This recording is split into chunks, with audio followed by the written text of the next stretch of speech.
Good morning. Thank you all for joining us.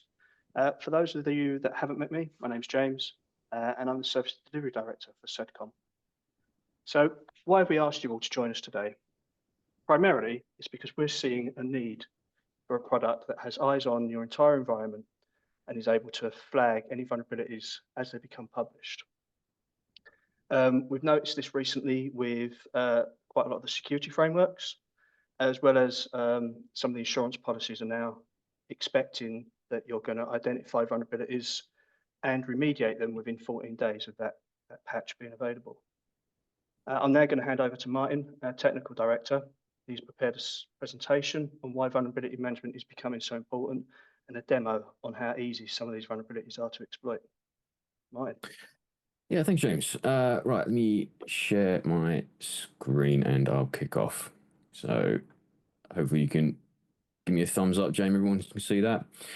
I'm Martin. I'm the Technical Director here at SEDCOM. I'd like to thank you for joining us this morning, of course, or on demand if you are watching this later for our vulnerability management webinar. We'll look to cover a few definitions around what a vulnerability is, what a vulnerability assessment is, and how does that differ from what vulnerability management is overall. We'll look at some sources of vulnerabilities and how they're often introduced into an IT environment. And then we'll move on to a brief demo where we'll exploit a vulnerability just to give you an idea of how dangerous some of these things can be. We'll then look at the growing importance of vulnerability management and why it's not just us saying this, but to give some examples of the questions that we're seeing more and more frequently from insurers, auditors, or of course, if people are going out for tenders. And then finally, we'll wrap up with some information on how we can help provide you with the vulnerability management services in order to gain that insight into your IT environment and the vulnerabilities that could be lurking there that unfortunately at the moment, most SMEs are still very much blind to. So that being said, what is a vulnerability? Well, a vulnerability in regards to IT is just a flaw or a weakness in a system, an application, maybe a process that can be exploited by attackers. So vulnerability assessment is simply just the process of identifying those vulnerabilities, often using automated scanning tools to produce a point-in-time report. And that report then may have some information around the severity rating, as well as ways to remediate those vulnerabilities. In contrast, vulnerability management is now the broader process that still involves vulnerability assessments to identify and prioritize the threat level of the discovered vulnerabilities, but it's a continuous cycle and it includes decisions on remediating or mitigating the vulnerabilities so that over time you're forever improving your overall security posture. I like to sort of use your home security as a bit of an analogy here, where if you think of having a broken door lock or a crack in your window, those are weaknesses in your home security that impact your home security, so they're the equivalent of a vulnerability. Now, if you were to go around your house and catalog all of those and begin to rate them on how severe you think those weaknesses are, again, broken door lock, maybe a dead battery in an alarm system, that's the equivalent of that point-in-time assessment. However, if you were to do that via a continuous cycle, maybe daily, weekly, monthly, etc., so that over time you're always checking and keeping tabs on those weaknesses, but you're also fixing them. So you've gone out and fixed the door lock. So on the next assessment, great, there's no broken door lock. But hang on a minute, the CCTV camera is no longer recording. So that's now another vulnerability that wasn't an issue maybe a week ago, but is now. So you're obviously continuing those assessments to always keep on top of the new weaknesses and vulnerabilities that may have cropped up around your home. Now, a little bit off topic for what we're discussing today, but I did want to briefly mention what a penetration test was. Where that's a simulated cyber attack that exploits discovered vulnerabilities to sort of assess the overall damage that a malicious actor could do if they exploited one of those vulnerabilities. So the example here is, let's say the penetration testers come to your home. They've obviously started with a vulnerability assessment and they've understood that actually there's a broken door lock there.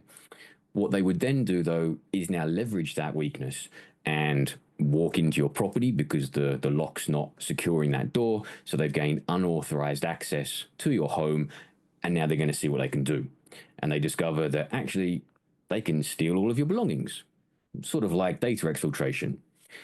that's obviously where they're now highlighting that if an attacker exploited that broken door lock, i.e. the vulnerability, they could potentially do quite a bit of damage. And obviously that now depends on the particular scenario that your organization faces. So where do they all come from? Well, they can certainly arise from various sources, and this list is by no means extensive, but it gives you an idea of some of the most common areas. We certainly see one of the big areas around using outdated software, where they're not being kept up to date or you're not patching regularly, as well as often using end-of-life software, hardware or services, because unfortunately, once they reach that milestone, the vendor is no longer interested in them. So they're not going to be releasing security updates and patches to close those open doors, as it were, once new risks in terms of vulnerabilities are discovered. Could also be the case of not updating network device firmware. So similar to the software patching, your firewalls, your switches, they all run software on them as well called firmware, where more often than not, we're seeing this become a quite regular thing now, where vendors like Cisco, SonicWall, Juniper put out bulletins highlighting that they're aware of attacks on their devices and you need to be updating the firmware on them. Unfortunately, nobody is now immune to this sort of thing. It could be through misconfigurations. Maybe something's being deployed to your network, like a switch, and the default credentials were left. That's an example of a vulnerability. As well as things with software or services. Again, maybe something's being deployed and certain unintended security gaps have been left because, let's say, user VPNs were deployed, but multi-factor authentication, unfortunately, was missed off. That was something that we saw quite a lot over COVID, unfortunately, where everybody was, of course, rushing to try and get remote working capabilities deployed. Cybersecurity took a bit of a back seat. And so we did uncover quite a number of those types of deployments that, of course, people had to try and catch up on to close those open doors, as it were. And it could also be things like poor security awareness training, where staff just aren't aware of the risks and how they should be maybe handling data correctly, or user behavior. Things like social engineering, falling for phishing sort of scams, or just through negligence. Maybe you delegated an employee to lock the office and set the alarm of an evening, and they just don't. So those are all sort of examples of some sources of vulnerabilities. So now I'd like to move on to the actual demo, where we'll exploit a vulnerability that existed in a WordPress plugin called Really Simple Security. This vulnerability was publicly disclosed around, I think it was November last year, so semi-recent, and it was rated as a critical vulnerability. Now, these ones are serious because as soon as they're deemed critical, they're basically something that's very, very easy to exploit, and you'll see why shortly. For those unfamiliar with WordPress, it's a free open source content management system used to easily build and manage all sorts of different types of websites. We regularly see WordPress being used for business sites to obviously give your company online presence. But unfortunately, we also regularly see that once deployed, it's often fire and forget, where it rarely sees maintenance or updates. And out of the box, WordPress isn't a platform that often has auto updates turned on. So, like we discussed earlier, without regular updates, over time, vulnerabilities can be discovered and then ultimately exploited by malicious actors. So I'm just going to swap over my screen share to our little demo box. So bear with me a second, if I can find it. There we go. All right. So again, hopefully you can give me a thumbs up, James, that that's now visible. Perfect. Right. So here we have a WordPress website. Nothing special. Just using a bit of a WordPress theme. And normally with WordPress, if you're not familiar with it, there's a back-end login panel. And obviously here you can see we need a username and password to try and log on, where if I'm, let's say, a malicious actor, no, I don't know the credentials, I can't get in.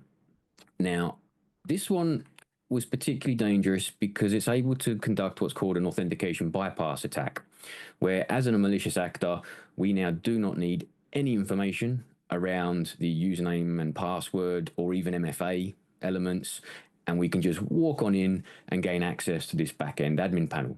Now, just as the example to show that the site is protected with MFA, if I try to log on with the legitimate account, you can see it's now asking for our MFA code that would have sent over an email, and then great, us as admin can log on. But of course, myself as malicious actor, I don't have this, so I still can't get onto this website. So if we go back to the home page, now what we can do here is leverage publicly available code. This is something that scarily, once these vulnerabilities are uncovered, normally between security researchers or malicious actors, they will publish the code used to conduct a lot of these exploits. So it's usually put up on somewhere like GitHub, which is again a massive repository that developers and all sorts use to host these sorts of things, where I've been able to go out, download this little script, point it at our website, and hit go. What this has now done is hit the website, leveraged the exploit, in other words, the poor code, if you like, to generate what's called a cookie. What is a cookie? It's just a small text file that a website stores on your computer or device when you visit it, so it can remember information about your visit. So when you're talking about a login, it stores that information in the cookie file so that, again, the site knows that you've logged in and it remembers that session. So if I copy this generated cookie and add it to the website as our sort of imported cookie information, and if I refresh this site, you can see here what it's done is logged me in as the main SEDCOM user.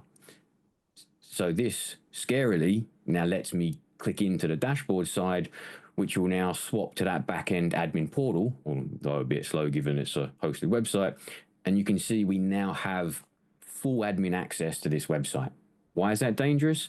Well, as an admin, maybe it's now defacing the website or posting malicious content. It could be all sorts of things around what that website hosts, which could lead to a bit of brand reputation damage, or maybe something worse in regard to hitting visitors that go to your website, and it's spreading malware or all sorts of dodgy content when your clients or other visitors hit the site.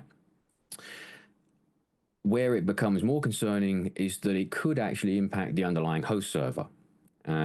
So as you can see from this pretty brief example, not only could it compromise the WordPress website just through defacement or as I say, brand reputation damage, it could actually impact the underlying host server as well and do a lot more damage than just simply to the website itself. So if I flip back to our Death by PowerPoint, bear with me 1 second. Okay, hopefully we're back over to that screen. Yeah, perfect. So the demo was just to highlight an example of a blind spot. It's a blind spot that can be removed if appropriate vulnerability management practices are in place, i.e. the regular assessments. And this report is just an example that shows that that particular plugin that we exploited was known to be vulnerable. So if we were conducting those regular assessments as part of the vulnerability management process, we would have been able to detect the vulnerability and respond with remediation guidance, which in this case was just to simply update the plugin. So you can see from these two sort of highlighted boxes, we've got the first one that's just telling us the scanner has detected that there's this really simple security plugin.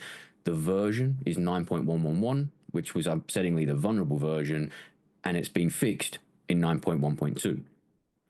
And down the bottom, we're seeing the severity of that vulnerability. And the reason why this is so important when you're talking about assessments is because it's where you can now prioritize your remedial efforts and focus on the ones that are, of course, rated up here, critical, incredibly dangerous and easy to use, like you've just seen.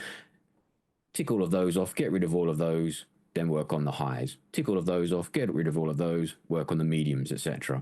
And that's giving you the continued improvement over time as you're obviously knocking out all these higher risk vulnerabilities. So why is vulnerability management becoming so important? Well, because ultimately we feel that you can't respond to or protect yourself from a threat that you don't know exists. And with the rise of cyber threats, we're seeing companies being questioned more and more about their overall security hygiene, where particular attention, as we say, is starting to be paid to the vulnerability management side. It's something that we're seeing a lot more in cyber insurance renewals or quotes, as well as we said earlier, audits, tenders, etc. And now, not to go off on too much of a tangent, but it's worth mentioning the NIST cybersecurity framework, specifically what they call their pillars, as these are a great way to understand where your company may be lacking in its overall sort of cybersecurity coverage. And it's certainly what we leverage to help align our services to give that complete wraparound to make sure that you've got as much coverage as needed nowadays. Most companies will have something in place covering elements of the identify, protect, and recover pillars. As an example, asset management. Most companies will have a list of their various assets. Antivirus, firewalls, backup and recovery measures. These are all items from those three particular pillars. And whilst scrutiny has increased around all areas of company cybersecurity measures, we're seeing a particular focus on the detect and respond pillars. Now, most companies fall short here, as they don't have the tools in place to help answer the how are you monitoring your environment? Are you aware of what's going on within your organization? The threat unknowns, the vulnerabilities that lurk hiding on your various assets, the password guessing attacks or brute force attacks that you may well be facing daily but aren't aware of it. And when something potentially malicious happens, how are you able to respond to it? It's these two pillars that the vulnerability management sort of resides in, as it helps detect the vulnerabilities. So you're actually aware of them, you're gaining that visibility of them that you can then respond to, allowing you to obviously remediate and mitigate depending on the type of issue uncovered. And just a brief example of the sort of increased scrutiny or requirements around vulnerability management that we're seeing. I'm sure this may be familiar to some of you. It's just an excerpt from a cyber insurance renewal quote that we see quite regularly come across our desk to assist clients with. And they're questioning, how regularly are you scanning your network perimeter? This is an excerpt from Hiscox Cyber Insurance, where as part of their policy, they're actually requiring you to ensure that any vulnerability rated high or critical is patched within 14 days. Now, that's very difficult to do if you don't know that the vulnerabilities exist. And the worry there is that the policy may then be null and not pay out when you need it to, because it could be uncovered that unfortunately in whatever breach or attack scenario, was potentially through a vulnerability. The next example is from a HSBC bank audit that we recently assisted a client with. And again, you can see they're questioning how regularly you perform vulnerability scanning, not just on the perimeter, like the previous example, but the whole IT infrastructure. So your Windows devices, your Linux devices, your various server types, as well as your firewalls, routers, switches, etc. And a bit of an interesting excerpt from Cyber Essentials. It's not in play just yet. It comes in towards the end of April this year. But you can see that they're evolving their definition of vulnerability management by highlighting that not all vulnerabilities can be fixed just through simple patching or software updates anymore.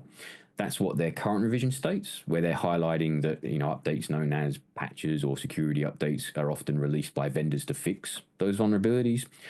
Whereas in the 3.2 revision, they're highlighting that actually sometimes it could be a registry fix or scripts or configuration changes.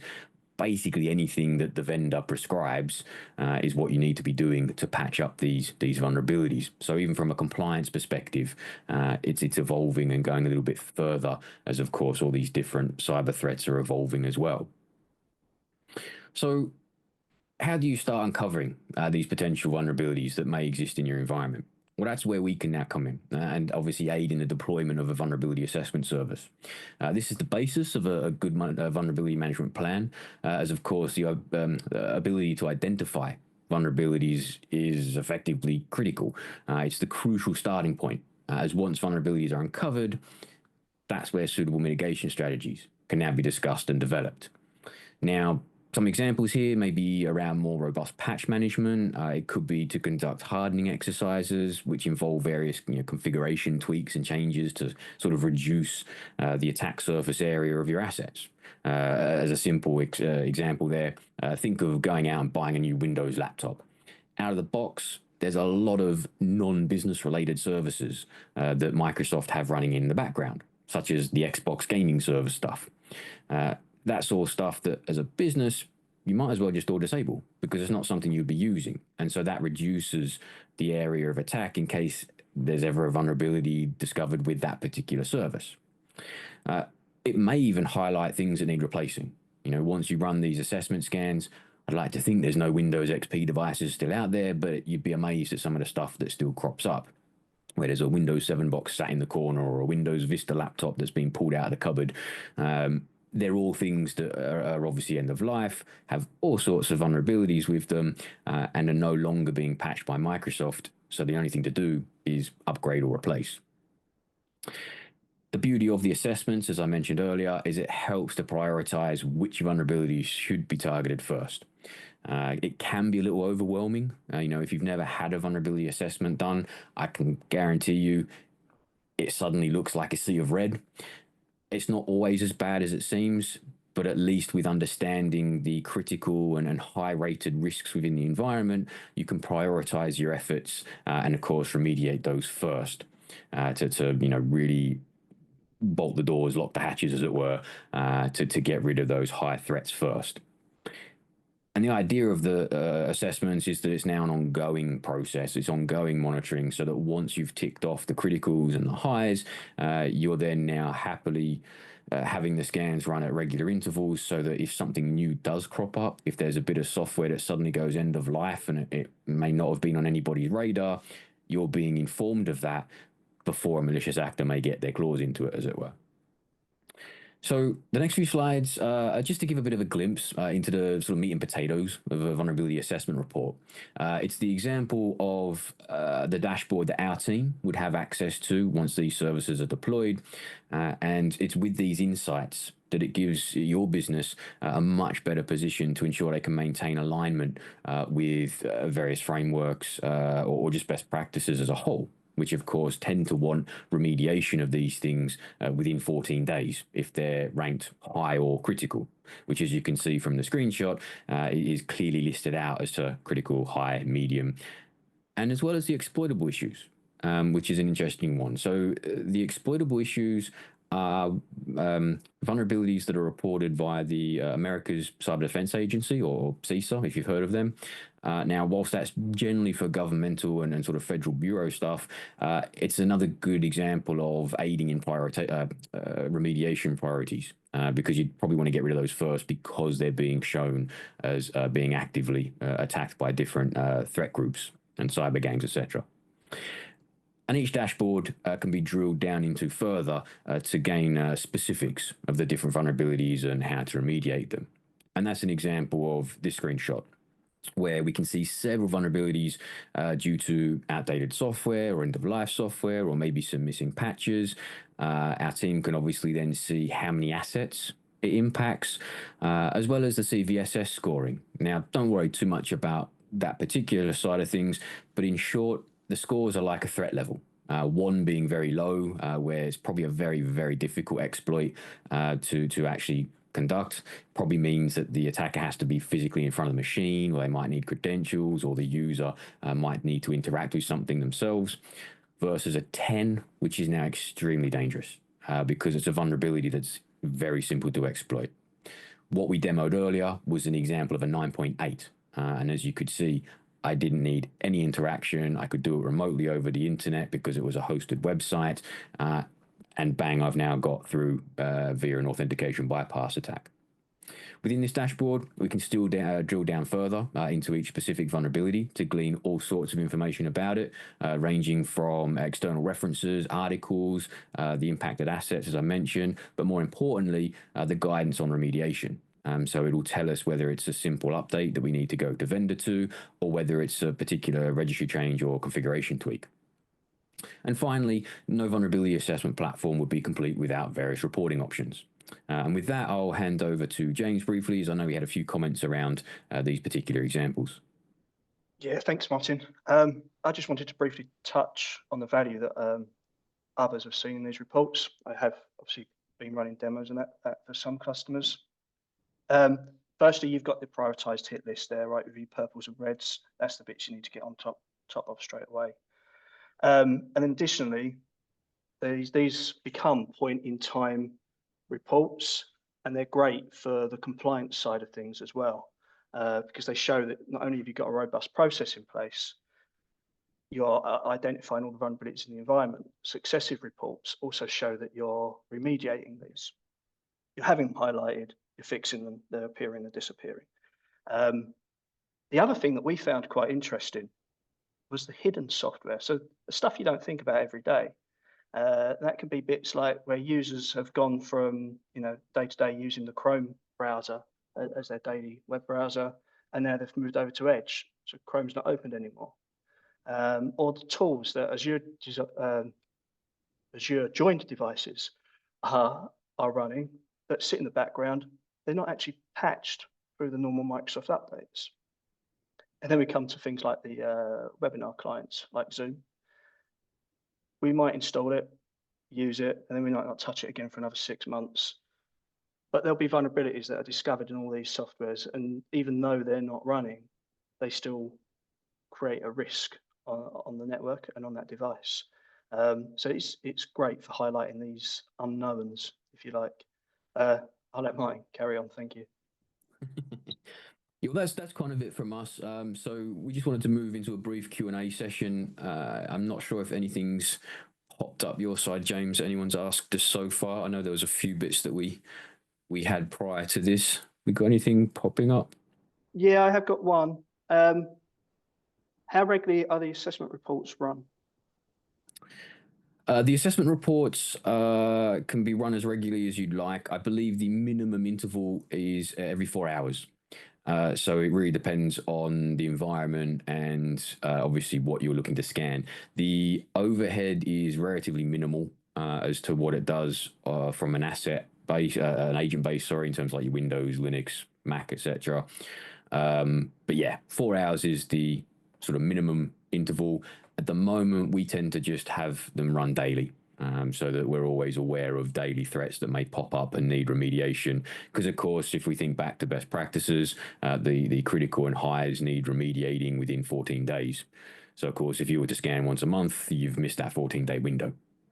So at least daily is probably your best bet to catch most of those. Brilliant, thank you. Got another one. Is the system only looking at PCs and laptops? Because obviously you've touched on websites here.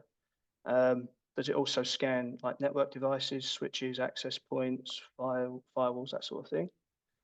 It does, yeah. So it's a per asset type licensing setup, and an asset can be anything from a little installed agent. It's actually backed by Qualys, I should say. Sorry. So in terms of a lot of the big names in the vulnerability scanning world, you've got the likes of Qualys, Nessus, Rapid7. There's a couple others out there, Greenbone. But this is built on the Qualys engine. So it's a well-known, established scanner. They have agents that cover Windows devices, Linux devices, Mac OS. You can point it at your public-facing IPs, so your external-facing firewall IP addresses and whatnot, as well as websites. So you can use web-based scanning for domain names, etc. I'd need to make an addendum in regards to adding the network side. I believe there is a network appliance that can also be deployed to scan more of your internal, like wireless access points and switches, those sorts of things.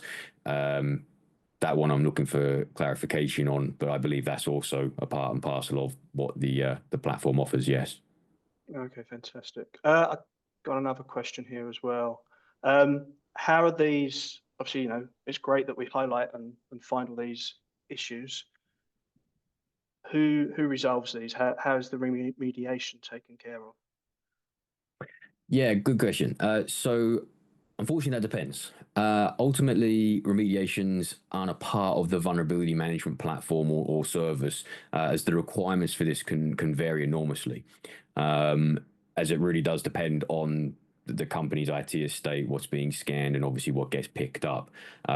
What we're primarily bringing to the table is the visibility and the knowledge of what vulnerabilities exist within the environments, the threats that the business is exposed to, so that we can then obviously consult and walk through the relevant remedial steps. So the remedial side is more of a discussion point because, as I say, it really depends on what gets picked up.